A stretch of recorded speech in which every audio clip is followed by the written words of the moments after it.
Está difícil colocar regras? Hã? Me conta. Deixa eu chamar aqui minha amiga Felícia, né? Vocês conhecem minha amiga Felícia? Essa aqui é minha amiga Felícia. Oi, Felícia, tudo bem? Calma. Tá tudo bem, Felícia? Então, quem aqui conhece minha amiga Felícia? Hã? Ela vai estar aqui nos acompanhando. Eu a contratei, sabe? Eu a contratei porque nós éramos as nossas melhores amigas. Felícia é minha amiga, Felícia é minha amiga de escola, Felícia, nós sempre estudamos juntas. Tudo bem, né, que ela acabou ficando com um namoradinho aí que eu tinha, né, mas foi mal. Mas eu já perdoei e agora eu a trouxe para trabalhar aqui na empresa comigo. O único problema é que quando eu falo para a Felícia que ela não pode ficar saindo, que ela não pode ficar ao celular, que ela não pode. Ixi, olha, ela já tá nervosa. Calma, Felícia, calma. Você pode ficar assim, você pode ficar ao celular, não tem nenhum problema. Esse é o principal ponto que dificulta colocar as regras. Porque, como a Felícia já era minha amiga, a Felícia já era minha conhecida, nós já nos conhecemos de outros ambientes. E quando a gente vem para o ambiente de empresa, ela quer continuar trazendo o ambiente de amigos, o ambiente de amizade.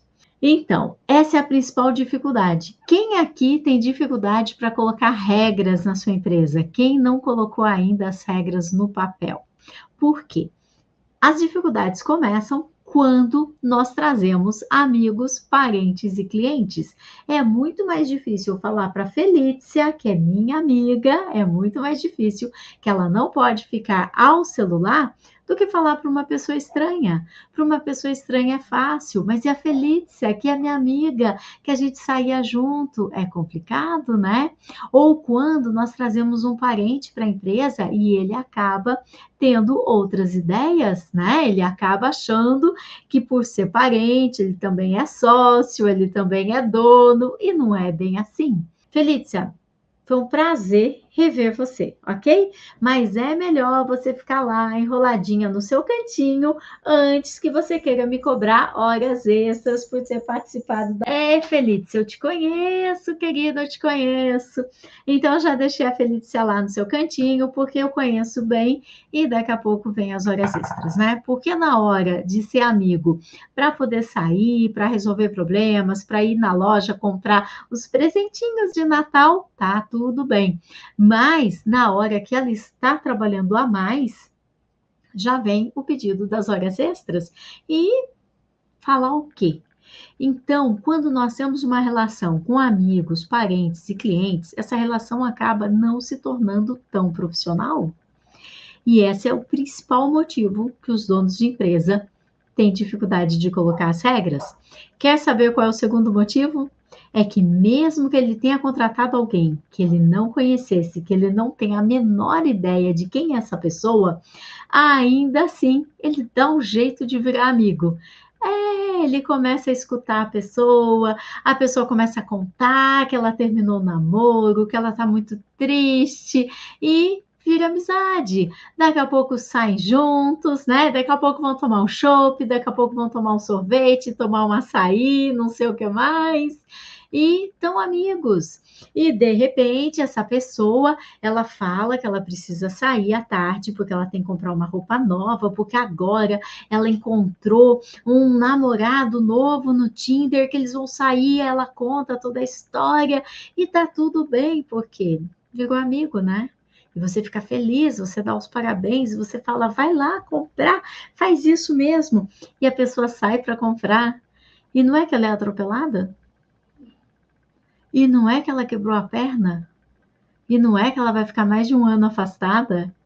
E não é que foi fazer a perícia lá no INSS e o INSS chegou à conclusão que aquele era o horário de trabalho dela e que ela deveria estar trabalhando?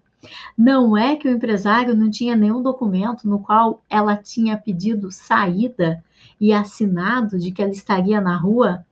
Não é que o INSS não está pagando mais nada hoje em dia e começa a empurrar tudo para o dono de empresa pagar? Não é que o resultado da perícia, o INSS decidiu que quem vai pagar um ano de afastamento é o dono da empresa. Outro problema que acontece quando nós acabamos nos tornando muito amigos de alguns empregados e de outros nem tanto, já não temos tanta proximidade, ou quando nós trazemos para a nossa empresa amigos, parentes, clientes, indicados, né? O outro problema que acontece é que quando nós falamos que nós vamos precisar documentar através de uma advertência, parece que vai cair o mundo. É diferente o comportamento dessas pessoas, porque elas se sentem tipo surpresas. Nossa, eu não acredito que você vai fazer isso comigo. Calma, isso o quê? É só uma advertência. É meu dever aplicar uma advertência. Mas a relação de amizade já ficou instituída. Então nós precisamos tomar muito cuidado. Ter amizade, ok, maravilhoso, mas com os limites, porque você é o dono. Você é o dono. E depois, se você, por acaso, atrasar o pagamento, deixar de pagar o FGTS, deixar de repassar o INSS, você acha que está tudo bem? Não vai estar tudo bem. Não vai estar tudo bem. Se isso acontecer, você poderá ser dispensado, no caso, né, uma justa causa invertida. Você poderá ser dispensado enquanto patrão. Basta você atrasar o pagamento dessa pessoa. Então, fiquem bastante atentos a isto. A relação de trabalho é uma relação de subordinação, onde nós temos empregador e temos também o empregado. E por que essa subordinação? Porque o empregador é quem corre risco. O empregador é quem colocou todo o patrimônio dele dentro da empresa. O empregador é que, se for processado, ele pode perder, inclusive, todo o seu patrimônio. Ele pode perder todo o seu patrimônio. Eu conheço donos de empresa que perderam todo o seu patrimônio. Vocês precisam ficar muito atentos a isso. E é muito sério, é muito sério. O empregador, muitas vezes, trabalha até mais tarde e acaba sendo o melhor empregado da sua própria empresa, porque não consegue colocar as regras. E quando tem empregados antigos, a situação fica um pouco mais grave. Por quê? Você já viu alguém que tem aqueles gatos gordos, velhos, que ficam rasgando o seu sofá? Rasgando. Já viu isso? E aí você vai pegar aquele gatinho para tirar de cima do seu sofá. E sabe o que aquele gato faz? É isso que o gato acaba fazendo. Como se o sofá fosse dele. E você fica com medo e você começa a se tornar refém da tua equipe. Mas eu tenho uma coisa para te contar. Quando você começar a organizar a tua empresa e colocar as regras, preparado? Os gatos que querem rasgar o seu sofá acabam pedindo a conta. É verdade. Gente boa adora regras. Gente boa não está atrasado, chega no horário, não falta, está trabalhando, está estudando, está crescendo, está feliz. Gente boa está feliz. E quando você põe as regras, ele pensa: finalmente agora o meu patrão enxergou que fulano não sai do celular. Que bom, porque sobrava tudo para mim. E aí ele fica feliz. Mas a conspiração dos empregados zumbis, aqueles que já chegaram na tua empresa para aprontar, esses acabam pedindo a conta. E o que acontece quando você começa a colocar as regras? Os empregados da conspiração zumbi começam a pedir a conta, porque eles não suportam, porque não vai mais ter tempo livre para eles poderem ficar aprontando, né? E qual é a primeira regra que eu sugiro que você coloque na tua empresa? A política de horários. Essa é uma das perguntas que mais me fazem na caixinha de perguntas. Carmen, ela está grávida e ela fica só faltando. E eu pergunto, ok, mas você tem uma política de horários? Você está acostumado a aplicar advertências, documentando quando a pessoa falta? Não. Então, essa é a primeira regra. Apesar de já estar escrito no contrato de trabalho que o horário de entrada é X, o horário de almoço é Y, horário de saída é outro X, tá tudo bem. Ainda assim, é possível que alguém da tua equipe já tenha faltado, né? Já tenha chegado atrasado, e você, dono de empresa, fez o quê? Cara feia, né? Não acredito, tá atrasado de novo. Mas não documentou, não documentou. O que é documentar? É aplicar uma advertência. Mas, Carmen, eu não aplico advertência em ninguém, eu não acho justo, eu não acho correto, eu não devo aplicar advertência em ninguém. É seu dever aplicar advertência. Imagina que você tem um empregado que falta, chega atrasado e você não quer mais ficar com ele. E aí você vai, e como você é um dono de empresa, né, um empregador muito bonzinho, você vai lá e dispensa essa pessoa. Legal, né? Você foi lá, dispensou a pessoa, tá tudo bem. Ele entra na justiça e diz que foi uma dispensa discriminatória. Ele diz que você fez essa dispensa, por quê? Porque ele é muito alto, muito baixo, muito loiro, muito moreno, muito magro, muito gordo. Eu não sei, mas ele vai dizer que ele foi discriminado. E você, dono de empresa, como é que você vai provar? Você vai lá, desesperado, falar para o juiz: não, seu juiz, ele chegava atrasado. Todo dia essa pessoa estava atrasada aqui na minha empresa, né? Mas você não tem nenhum documento? Então o juiz entende que você concorda com aquele atraso, que você concorda com aquilo que está acontecendo. Dono de empresa, você é o diretor, é você quem dirige a tua empresa, é você quem coloca as regras. É você o diretor, dono de empresa. Então, você precisa colocar as regras. E eu recomendo que você comece pela política de horários. E eu recomendo fortemente que você não baixe do Google aquele regimento interno gigantesco que não funciona. Não serve para nada. Ele é uma mistura de regras com forma de se trabalhar, com processos de trabalho. Ele é todo misturado, ele é todo confuso e pior, ele ameaça as pessoas. Você já viu isso? Ele fala assim: se você não cumprir, vai ser advertido. Se você não cumprir, você pode ser até mesmo mandado embora por justa causa. Tamanho é o nível de ameaça que tem nesse documento. Esse documento, ele ameaça a pessoa. Isso é bem complicado. Isso não pode acontecer. Então, as regras, como que eu gostaria que você fizesse essas regras? Junto com a sua equipe. Mas, Carmen, você acha que minha equipe vai fazer? Vai sim. Você vai fazer da seguinte forma: se você tem até 5, 6 empregados, chama todo mundo, ok? Se você tem mais do que 6 empregados, você faz um convite. Você vai falar assim: pessoal, eu vou começar agora a organizar a empresa e a colocar as regras no papel. Aqui na nossa empresa tem muita coisa falada de boca. Eu gostaria de saber quem quer ser voluntário para esse trabalho, né?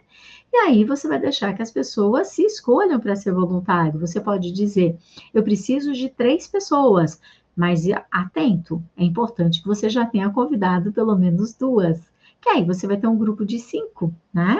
Então você convida 2 pessoas que sejam seu braço direito, 2 pessoas da sua confiança para vir. E aí você traz mais 2 ou 3 pessoas. Uma equipe de 4 ou 5 pessoas para escrever as regras é perfeito, ok? E então você vai documentar que você ofertou para eles, né? Quem quer ser voluntário para escrever as regras. E aí você pode passar uma folha: voluntários que gostariam de participar do processo para escrever as regras da empresa. Então, esse é o primeiro passo: você passar a folha e documentar essa ação que você teve.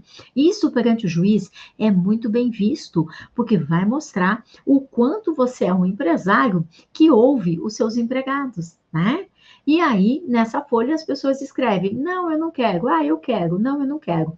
É possível até que ninguém queira, então você já deixa claro: se ninguém se voluntariar, eu vou escolher 3 pessoas e você escolhe, entende? Então, normalmente eles se voluntariam. Normalmente eles gostam, porque isso é feito dentro do horário de trabalho e eles não vão estar trabalhando. E aí, quando você reúne essas 4 ou 5 pessoas, você diz: pessoal, vamos começar pela regra de horário? Por quê? Nós já temos as regras de horário aqui no contrato de trabalho. Só que o contrato de trabalho, com o tempo, nós fomos entrando em outro horário, nós fomos alterando algumas coisas. Então, vamos fazer a regra da forma que tem que ser, né? E aí, começa colocando o horário de trabalho que vocês fazem, de fato, ok?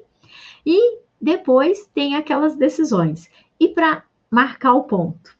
Veste o uniforme antes, veste depois? E a minha resposta é: depende. Esse uniforme é tão complexo assim? Por exemplo, tem pessoas que trabalham fazendo mergulho submarino. Soldadores da Petrobras, eles levam mais ou menos 30 minutos só para vestir o uniforme, porque eles estão embarcados e depois eles descem, ou então eles têm que pegar um barco para depois ir até o navio. E aí, eles precisam registrar o ponto antes. Mas os seus empregados, como é o uniforme que você usa? Tem tantos pontos assim, né, para ser feito? Se tiver, tudo bem, eles marcaram o ponto antes, porque eles estão se uniformizando, estão se preparando para a empresa, para atender os seus clientes. Mas, se você não tem tudo isso, né? Se simplesmente a pessoa veste uma camiseta e vai trabalhar, não tem necessidade. E aí você já deixa o relógio que vai marcar o ponto, e você pode colocar até mesmo um ponto digital, desses que você coloca num tablet e coloca na parede, que é bem em conta. Inclusive, a Aponte-me, eu não ganho nada deles, né, para falar deles, mas eles têm um sistema gratuito para quem tem até 2 empregados. Depois de 2 empregados, aí já é pago. Mas tem vários sistemas de ponto.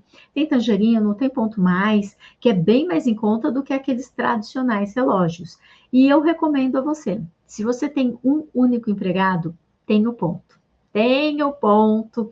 Eu vou te contar o caso da minha aluna Edilene. Ela tem 3 lojas de cama, mesa e banho em São Paulo.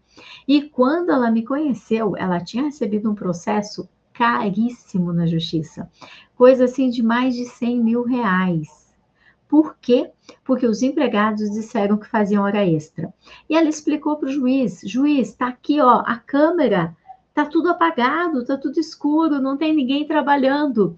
E o juiz falou: você tem um ponto? Não. Por que ela não tinha um ponto? Porque numa loja ela tinha 7 empregados, na outra ela tinha 8, na outra ela tinha 6, então ela não precisava do ponto, porque a lei não exige o ponto. Mas a Carmen diz: se você tiver um único empregado, tenha o ponto. Por quê? Ela explicou que lá era uma loja de atacadistas, que eles só atendiam outras empresas, que empresas não trabalham à noite, e mostrou as imagens todas de câmera, tudo escuro. O juiz aceitou? Não, né? Porque o documento que tinha que ter sido apresentado chamava-se o ponto, que podia ser até mesmo uma folha de papel, onde a pessoa anota o horário de entrada, saída para o almoço, retorno do almoço e saída da tarde. Até essa folha podia ser. E aí ela assinava diariamente nela. Mas ela não tinha, porque ela achava que não era necessário. Então, na política de horário, se você vai marcar corretamente, como é que a pessoa vai marcar o ponto? Se é antes, se é depois, se vai tomar café da manhã antes, ou se a empresa não dá café da manhã, não importa, é lá que você vai escrever isso, ok? E então você vai marcar sobre o registro de ponto.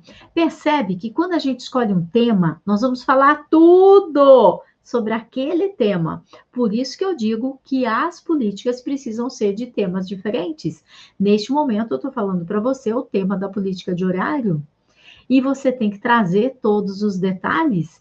E se você vai oferecer um intervalo para que as pessoas possam sair, tomar um café, ou possam, dentro da própria empresa, tomar um café, é neste momento da política que você tem que escrever.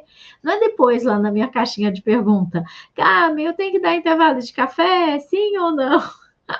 É neste momento da política que você vai combinar. E antes de você tomar a decisão, o que é que você tem que consultar? Convenção trabalhista, porque na lei, na CLT, não fala nada de horário de café, mas é possível que lá na tua convenção trabalhista, na convenção trabalhista da sua categoria, é possível que lá tenha essa informação. E se lá tem essa informação, você vai precisar, com certeza, oferecer esse tempo do café. E se a sua empresa não para todos ao mesmo tempo e vão tomar café, vai um de cada vez, Ah, até o registro de ponto do horário de café você vai ter que fazer. Porque se depois ele chegar lá na justiça e ele falar: olha, eu tinha direito ao horário de café, todo mundo ia e eu nunca podia ir, eu nunca tinha tempo para ir. E é assim que eles falam, gente. Então você tem lá registrado, ó, e assim, tá aqui marcado e você saía para o café. Então você precisa ter tudo documentado. Quanto vai ser esse tempo de café? Você vai precisar ser razoável. A cozinha, o café é próximo da empresa, é longe, ele vai ter que andar bastante desde o ambiente de trabalho dele até o local. Às vezes a gente pode estar falando de uma fábrica, né? E o operador da máquina está bem distante do café, então ele pode levar um bom tempo para caminhar. E outro momento para você tomar a decisão do tempo do café é quando você estiver consultando a tua convenção trabalhista. Dono de empresa, entenda o seguinte: o que estiver na convenção trabalhista tem força de lei.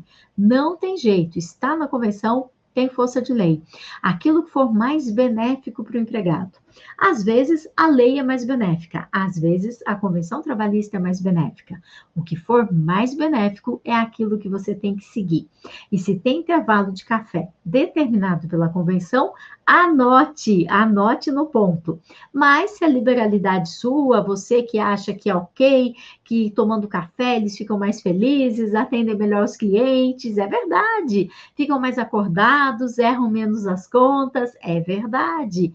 Aí a liberalidade sua não precisa marcar o ponto no horário de café, ok? Carmen, quanto tempo eles têm para se atrasar? No máximo 5 minutos. Carmen, mas eu ouvi falar que é 10. 10 minutos é a soma total dos atrasos que pode dar. Carmen, mas eu não quero que ele se atrase. É lei e ele tem a tolerância de se atrasar 5 minutos. 5 minutos, não podendo ultrapassar 10 ao longo do dia. Para que existe essa lei? Porque às vezes tem lá fila de pessoas para marcar o ponto no relógio. Então, um marca, o outro marca, quando vê, demorou 2, 3 minutos, 4 minutos, entende? Aí não tem jeito. Mas isso é uma tolerância, caso tenha havido uma fila no relógio de ponto, caso tenha ocorrido algum incidente no trajeto. Tolerância não é habitualidade, deixe isso muito claro na tua política. Então, você vai falar de todos os horários. E lembre-se, você vai falar também da folga, o DSR, descanso semanal remunerado. Vai nessa política também. E tem muita gente que não sabe algo que é lei. Você sabia que mulheres precisam ter uma folga que caia no domingo a cada 15 dias? Sabiam disso? Mulheres têm 2 folgas que precisam cair no domingo. E isto não tem negociação, não tem hora extra que você pague. 2 folgas têm que cair no domingo, ok? E homens, uma folga por mês tem que cair no domingo. Mas existem algumas convenções trabalhistas que dizem que os direitos de homens e mulheres são iguais e diz que todos eles têm que ter 2 folgas que caia no domingo. Existe também algumas convenções trabalhistas que diz que são as folgas de domingo e mantém aquela folga já desenhada durante a semana. Fica bastante atento a isso. Tem muito dono de empresa que fica desesperado me mandando perguntas porque o empregado não quer fazer hora extra. Dono de empresa, ele não é obrigado a fazer hora extra. Hora extra você conquista pelo engajamento, pelo engajamento. Porque horas extras não podem ser compulsórias. Teve até uma empresária que me escreveu no direct que ela falou assim: imagina só, feriados e domingos, a pessoa recebe no mínimo 100% a mais do valor do dia, no mínimo, porque muitas convenções trabalhistas falam em 120, 140, 150%. É no mínimo 100%, no mínimo vale 2 o dia dele. Então, dono de empresa, você precisa ser razoável. Ou outro dia, ou uma emenda de feriado que venha por aí e documenta que você está fazendo isso, escreve que você vai fazer uma compensação, que você vai pagar as horas extras para quem aceitar fazer as horas extras, um dia pode ser uma emenda de feriado, mas lembrem-se, eles não são obrigados a fazer hora extra. Vai do engajamento, da cultura, da política, do quanto eles estão envolvidos com você. E eles se tornam envolvidos quando eles se tornam gratos pelo aprendizado que eles têm na sua empresa, pelo que eles crescem na sua empresa, pelo reconhecimento que você tem por eles. É assim que funciona, dono de empresa. É uma via de duas mãos. Nós precisamos dos nossos empregados e você precisa contratar uma equipe que seja melhor do que você. Porque se você contratar uma equipe cheia de ajudantes, você vai continuar no operacional. Não vai ter jeito, ok? Outra coisa que eu quero que vocês prestem muita atenção. A lei diz que você não pode fazer mais do que 2 horas por dia, horas extras, ok? Mas existem empresas que elas fazem já a compensação do sábado, ou seja, já trabalham 9 horas por dia na semana. E a lei diz também que ninguém nunca pode passar de 10 horas por dia. Então, se a pessoa já trabalha 9 e não pode passar de 10, em lugar de 2, ela só pode fazer 1 hora extra. Carmen, mas que confuso. Não é confuso. Eu quero que você tenha mais lucro, que você tenha tempo livre, mas é fazendo a coisa certa. De que adianta você ter um monte de lucro, fazer um monte de vendas, se depois vem um processo na justiça e você perde tudo? Você perde tudo. Dono de empresa, faz a coisa certa. Assiste desde o início, anota tudo que você precisa anotar para que você possa fazer a política de horários da forma correta. E não adianta ficar impondo horas extras para as pessoas. E não me venha com aquela ideia de fazer meia hora de almoço. Carmen, mas eu tenho restaurante, lanchonete, pizzaria, hamburgueria, o horário do jantar, o horário do almoço é quando eu mais preciso deles. Te vira, ajusta os horários, porque eles têm que fazer 60 minutos de almoço. Carmen, mas a convenção lá de 2017, a reforma trabalhista, ela diz que pode negociar com eles meia hora. E o que é que o juiz entende por negociar? O juiz do trabalho, ele entende que negociar é o empregado pedir por favor, que ele quer muito fazer aquela mudança, e você aceitar. Você aceitar ou você não aceitar.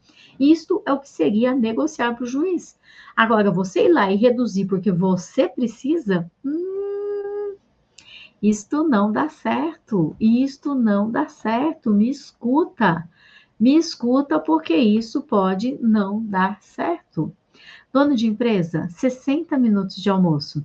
Quando a pessoa já está trabalhando 4, 5 horas, ela já precisa sair para almoçar. E você vai deixar muito claro sobre todos os horários na política de horário. Também vai deixar muito claro sobre a marcação de ponto, que a pessoa jamais deve se esquecer de marcar o ponto e que ela jamais deve marcar o ponto por outra pessoa. E isso é muito importante. E depois nós vamos falar agora das faltas.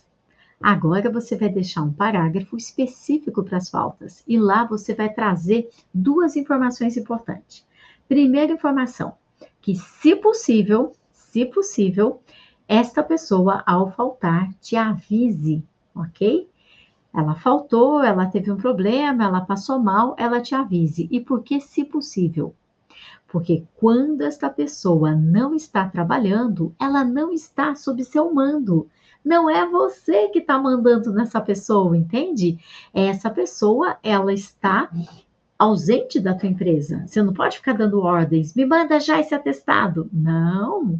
Então, você vai colocar lá, se possível. E o outro ponto que não pode deixar de faltar nessa política é que ela deverá trazer imediatamente ao retorno da empresa, presta atenção nessas palavras, gente. Eu quero que vocês escrevam igualzinho, tá?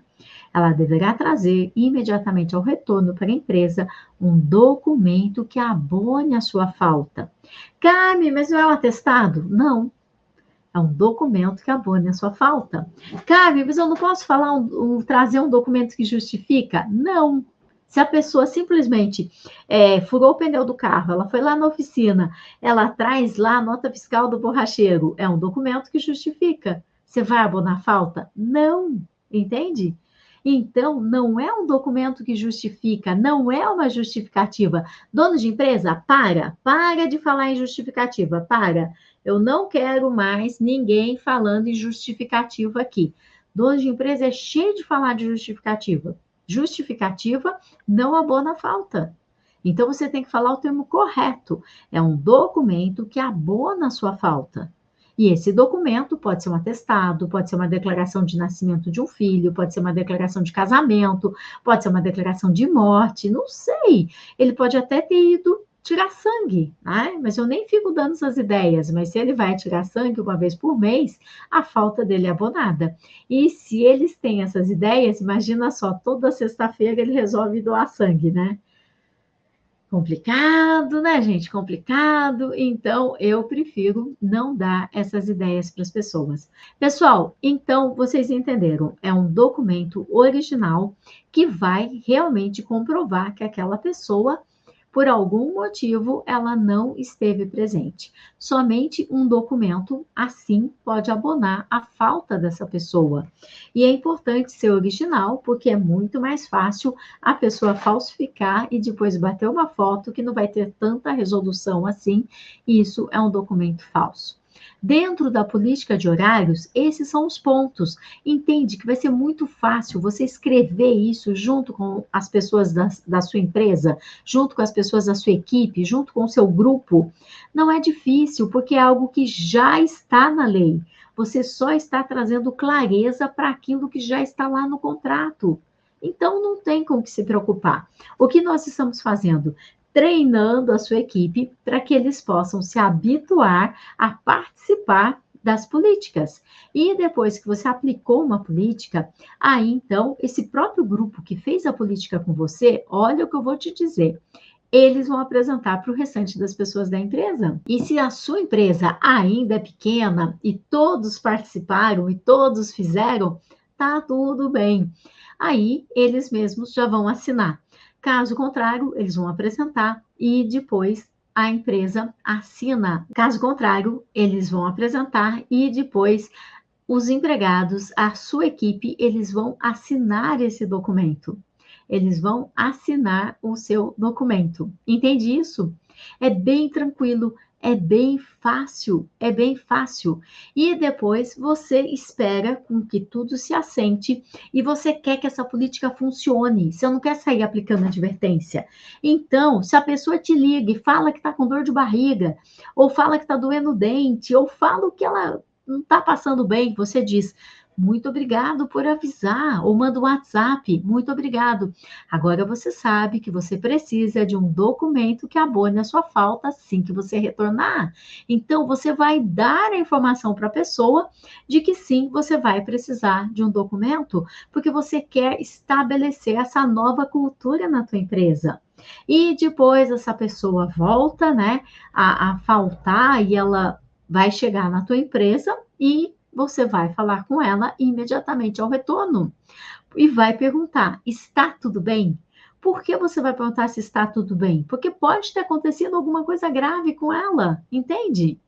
Pergunta se está tudo bem, ela respondendo, você faz a pergunta: você tem um documento que abone sua falta? Ah, não tenho, né? Eu fui lá no postinho, mas eles não deram. Ah, ok. Então você já sabe que nós conversamos sobre a nossa política. Eu vou precisar fazer um documento, então. E aí você faz. Esse documento se chama advertência. Eu vou te ensinar a fazer em 3 parágrafos. Primeiro parágrafo. E anota tudo para se fazer uma advertência que funciona e que o juiz entende que você está cuidando da tua empresa, são 3 parágrafos. Primeiro parágrafo. O que foi que aconteceu? Fulano de tal faltou no dia tal, ou chegou atrasado por 3 horas no dia tal e não trouxe um documento que abone sua falta. Segundo parágrafo. E aí você vai colocar a consequência, algo que seja verdadeiro, deixando assim a loja fechada até o primeiro empregado chegar, né, trazendo prejuízo, ou sobrecarregando toda a equipe de trabalho, ou deixando o cliente sem atender por causa da sua ausência. Eu não sei, mas escreva uma coisa que seja verdadeira no segundo parágrafo. Carmen, é para contar a história? Não. Não conte história. Uma coisa verdadeira é uma frase, ok? Terceira frase, terceiro parágrafo. E isso não deve voltar a acontecer. Simples assim. E aí, quem é que vai assinar essa advertência? É você, dono de empresa. É você quem vai redigir, imprime a advertência para ficar bem claro aquilo que está acontecendo. Carmen, eu não tenho impressora. Ok, faz uma letra aí que todo mundo entenda, escreva de forma organizada, escreva com parágrafos separados um do outro e tá tudo bem, não tem problema. Isso até vai mostrar para o juiz que você seguiu o princípio da imediaticidade, ou seja, que você aplicou a advertência imediatamente após ter ocorrido a falta e tá tudo bem. E aí é você quem assina e depois ele assina. Carmen, se ele não quiser assinar. Se ele não quiser assinar, tá tudo bem também. Você vai chamar duas testemunhas, mas não são testemunhas daquilo que ele quebrou, daquilo que ele faltou, não são testemunhas referente a isso. São testemunhas do fato dele não querer assinar. E agora eu vou te ensinar algo que até advogados desconhecem e que vai fazer com que, caso você tenha um processo na justiça, não deixe dúvidas e o juiz ficará a teu favor. Quando você vai entregar essa advertência para a testemunha assinar, antes ela tem que testemunhar de fato o que aconteceu. Então, você vai repetir e falar para o teu empregado: fulano, assina esse documento, e você vai falar documento. Por quê? Porque eles não podem saber que ele está sendo advertido. Se eles souberem, se as testemunhas souberem que ele está sendo advertido, você está expondo essa pessoa. Então, você não pode expor quem está sendo advertido. Então, você vai dizer: fulano, assina este documento, e ele vai dizer: não vou assinar, não vou assinar, não vou assinar, já falei que não vou assinar, não insiste que eu não vou assinar. E tá tudo bem. Aí, você fala para as testemunhas: você presenciou que ele não quis assinar o documento? Sim. Então, escreva o que você presenciou. A testemunha não basta assinar. Esse papel vai ser dobrado e elas vão escrever naquela parte de baixo. Elas vão dizer: fulano não quis assinar o documento. Fulano falou que não ia assinar. Fulano falou que não. Não importa. Mas elas vão escrever com a letra delas, com as palavras que elas quiserem, o que foi que elas testemunharam. Carmen, não é só assinar? Uhum. Depois chega lá para o juiz e fala assim: ah, o dono da empresa me mandou assinar um papel, nem sabia o que eu estava assinando. Corri assinar para não ser mandado embora. E lá se vai o dono de empresa, né, com prejuízo. Então, você pede sempre que a pessoa escreva. Para com essa ideia de colocar o X, ok? E não existe essa ideia de panelinha. Aquela pessoa que não assinar vai ser advertida porque ela não quis assinar. Porque o contrato de trabalho é muito claro. No contrato de trabalho está escrito de que é uma relação de subordinação e de que eles têm que receber ordens diretas do dono da empresa. Não assinou, aguarda aqui que já vai chegar a sua. E aí, fulano de tal se negou a escrever um fato que havia presenciado. Não cumpriu com uma ordem direta, está sendo advertida, porque isso traz um grande prejuízo para a empresa e para a credibilidade da empresa. Isso não deve voltar a se repetir e vai ser advertida. Isso tudo olho no olho. Não existe advertência por WhatsApp, não existe advertência por telefone, isso não existe, ok? Você precisa, se você não está na empresa, você tem que ter um líder na empresa, você tem que ter um gerente. Eu falo e meus alunos sabem, a sua empresa vai funcionar com você lá ou sem você lá, mas ela não vai funcionar sozinha. Alguém tem que cuidar.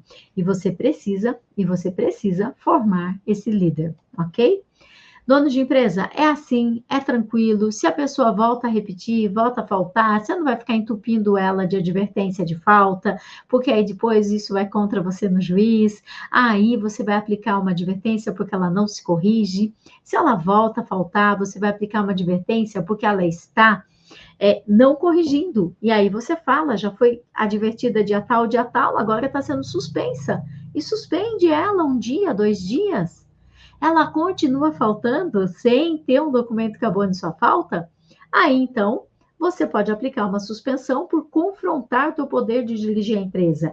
Aí a coisa começa a ficar grave. Aí você consegue chegar numa justa causa. Justa causa por falta, os juízes devolvem. Entenda isso. Para o juiz faltar, usar celular, é tudo bobagem. Para eles tem que ser algo grave. E algo grave é confrontar o teu poder de dirigir a empresa. Como é que você vai dirigir a empresa, fazer a tua empresa crescer, ter faturamento e pagar seus impostos, se tem alguém que não te deixa dirigir? Entende? Pessoal, hoje eu trouxe para vocês a política de horários, porque é uma das mais tranquilas de serem feitas. Mas uma vez que você tenha desenvolvido a política de horários junto com a tua equipe, as demais ficam muito simples para serem feitas, porque a equipe já está acostumada a escrever as políticas. E depois você pode trazer política de uniforme, quando a situação já se assenta, todo mundo está acostumado, aquilo já se tornou cultura da tua empresa. Você pode trazer a política de celular, você pode trazer outras políticas aí para a tua empresa. O conjunto dessas políticas, o nome dele é regimento interno. E em nenhuma delas você jamais vai escrever que você está ameaçando o empregado e de que ele pode faltar. Em nenhuma das políticas você vai escrever que se a pessoa não cumprir com aquilo que está escrito, que ela vai ser advertida, vai ser suspensa e etc. Não faça isso, não ameace seu empregado, porque isso vai contra você. E muitas dessas políticas e regimentos internos que são elaborados por consultores, advogados, trazem essas informações e depois vão contra você na justiça. Ou quando baixa da internet, vem essas informações. A ideia é você mostrar para o juiz que você está dando todas as oportunidades para que a tua equipe tenha clareza das regras. E muito cuidado, porque se você não tem a política escrita e você me ouve e amanhã a pessoa já falta e você já quer aplicar uma advertência, sendo que ela já faltou outras vezes, você não pode, porque você já deu o perdão tácito. E geralmente o dono de empresa ele se arrepende de não ter escrito a política quando grávidas começam a faltar sem ter o documento que abone. Por quê? Muitas vezes as grávidas acham que estão acima, né, de todas as regras e todas as leis, mas não estão, não. As grávidas também precisam comparecer e também estão sujeitas a essas políticas.